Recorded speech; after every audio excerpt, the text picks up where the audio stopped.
નમસ્કાર મિત્રો, કન્યા કેળવણી મહોત્સવ અને શાળા પ્રવેશોત્સવ એનું મંચ સંચાલન કેવી રીતે કરવું એના માટેની મેં સ્ક્રિપ્ટ તૈયાર કરી છે. તમે આ વિડીયો છે એ તમારા બાળકોને વિદ્યાર્થીઓને મોકલશો એટલે એ સરસ મજાનું સંચાલન કરી શકશે. ચાલો આપણે તે જોઈએ. નમસ્કાર નમસ્કાર નમસ્કાર.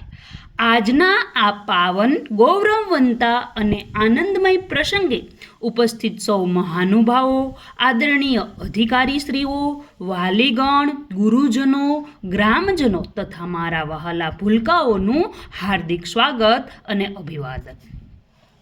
એક નવી સવાર, એક નવી શરૂઆત, નવા સપના, નવો ઉમંગ, નવી વાત. ચાલો ઉજવીએ શિક્ષણનો આ પાવન ઉત્સવ, આવકારીએ આપણા રાષ્ટ્રના ઉજ્જવળ ભવિષ્યને. આજનો દિવસ માત્ર કાર્યક્રમ નથી, પરંતુ શિક્ષણના મંદિરના દ્વારેથી જ્ઞાન યાત્રાની શરૂઆત કરનારા નાનકડા ભૂલકાઓ માટે જીવનનો એક યાદગાર દિવસ છે.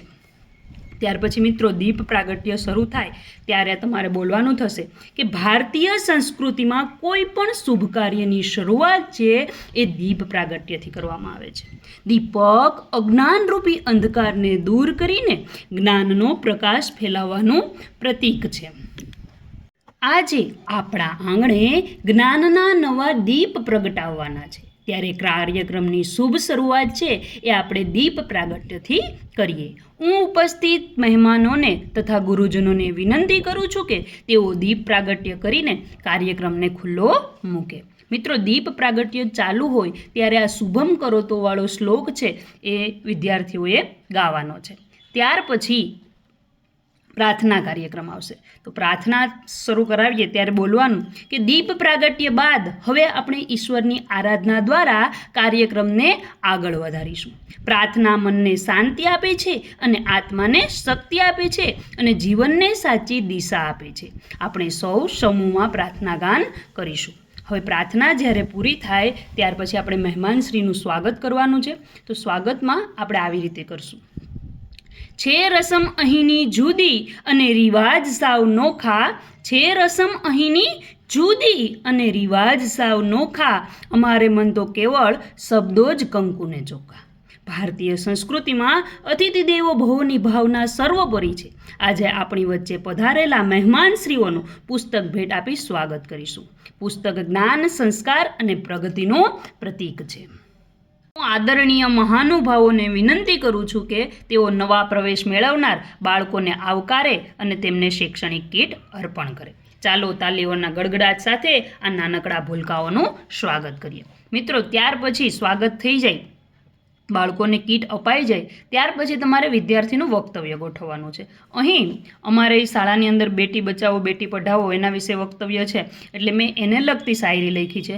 મિત્રો, તમારે તમારી શાળાની અંદર જે પણ વિષય હોય, સ્વાસ્થ્યને લગતો હોય કે જે હોય, એના આધારે તમારે અહીંયા લખાણ કરવાનું છે.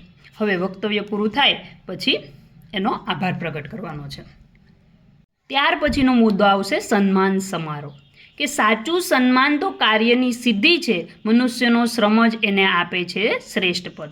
હવે આપણે એવા વિદ્યાર્થીઓનું સન્માન કરવા જઈ રહ્યા છીએ જેમણે શૈક્ષણિક અને શૈક્ષણિક ક્ષેત્રે ઉત્તમ સિદ્ધિઓ પ્રાપ્ત કરી છે. મિત્રો, અહીં તમારી શાળાની અંદર જો કોઈ બાળકો સીઈટી છે, પીએસસી છે અથવા તો એનએમએમએસ છે, એવી કોઈ પણ એક્ઝામમાં પાસ થયા હોય તે વ્યક્તિઓનું તમારે સન્માન કરવાનું છે, વિદ્યાર્થીઓનું.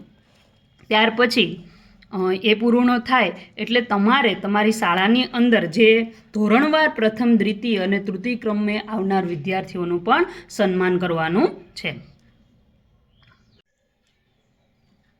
અને ઇનામ વિતરણ પૂરું થાય ત્યાર પછી આપણે કહેવાનું છે કે આપ સૌ વિદ્યાર્થીઓનો ખૂબ ખૂબ અભિનંદન અને ઉજ્જવળ ભવિષ્ય માટે શુભેચ્છાઓ. ત્યાર પછી આવશે પ્રેરક ઉદ્બોધન, કે કેટલાક શબ્દો વર્ષો સુધી યાદ રહે છે અને જીવનની દિશા બદલી દે છે. આજના શુભ અવસરે આપ સૌને માર્ગદર્શન અને પ્રેરણા આપવા માટે આપણી વચ્ચે આદરણીય, અહીંયા જે સાહેબ ઉપસ્થિત હોય એનું નામ તમારે બોલવાનું છે, સાહેબશ્રી ઉપસ્થિત છે. હું સાહેબશ્રીને વિનંતી કરું છું કે તેઓ પોતાના પ્રેરક ઉદ્બોધનથી સૌને માર્ગદર્શન આપે. હવે ઉદ્બોધન એ લોકોનું પૂરું થાય, સાહેબ આપણને કંઈક માર્ગદર્શન આપી દે, ત્યાર પછી બોલશું કે ખૂબ ખૂબ આભાર સાહેબ, આપના પ્રેરણાદાયી વિચારો સૌના જીવનમાં નવી ઉર્જા અને નવી દિશા પ્રદાન કરશે. ત્યાર પછી છેલ્લે આભાર વિધિ આવશે કાર્યક્રમની, કે જેની અંદર આપણે એક પંક્તિ બોલીશું કે શબ્દોને સાચા